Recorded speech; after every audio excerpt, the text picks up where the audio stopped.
కృష్ణా జిల్లా మచిలీపట్నంలో ఆర్థిక లావాదేవీల నేపథ్యంలో తీవ్ర ఉద్రిక్తత చోటు చేసుకుంది. డబ్బు వివాదం కత్తిపోట్ల దాడికి దారితీసింది.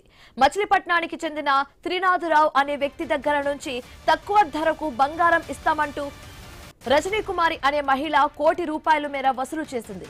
సంవత్సర కాలం బంగారం ఇవ్వకపోగా తీసుకున్న డబ్బును తిరిగి ఇచ్చేందుకు కాలయాపన చేస్తూ వచ్చింది.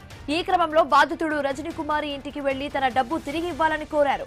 డబ్బు ఇచ్చేది లేదని దిక్కున్న చోట చెప్పుకోమంటే మహిళ అడ్డం తిరిగింది. దీంతో త్రినాథరావు మహిళ మధ్య తీవ్ర వాగ్వాదం చోటు చేసుకుంది.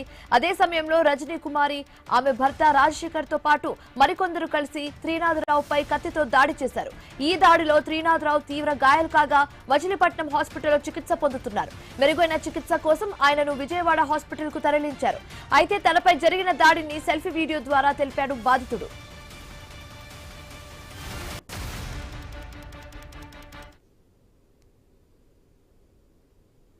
క్రితం గోల్డ్ తక్కువ రేట్లో గోల్డ్ ఇప్పిస్తానని చెప్పి నాకు ఆశ చూపించింది. దాంతో నేను మా చెల్లెళ్ళది దగ్గర డబ్బులు, బయట నలుగురు దగ్గర తీసుకున్న డబ్బులు ఏదైనా కానీ ₹1,00,00,000 దగ్గరగా ఇచ్చా. అది సంవత్సరం బట్టి ఆ అమౌంట్ గురించి అడుగుతుంటే నానుస్తూ వస్తే ఇవాళ నా చెల్లెళ్ళ కాపురం పోయే టైంకి వచ్చిందని చెప్పి వాళ్ళందరినీ తీసుకుని ఆ అమ్మాయి ఇంటికి వెళ్తే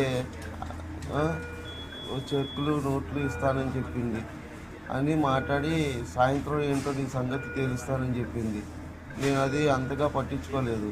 తీరా చూస్తే నేను ఇంట్లో ఉండగా, ఎవరు లేని టైంలో నేను ఒక్కడిని ఇంట్లో ఉండగా తన భర్త అయిన గోడవల్లి రాజశేఖర్తో రాజశేఖర్ వచ్చి నేనే రాజశేఖర్ని అని చెప్పి వెనకాల నుంచి 10 మంది పట్టుకొని నేను వాళ్ళు ఎదిరించే క్రమంలో నన్ను కత్తితో పొడి చేశాడు.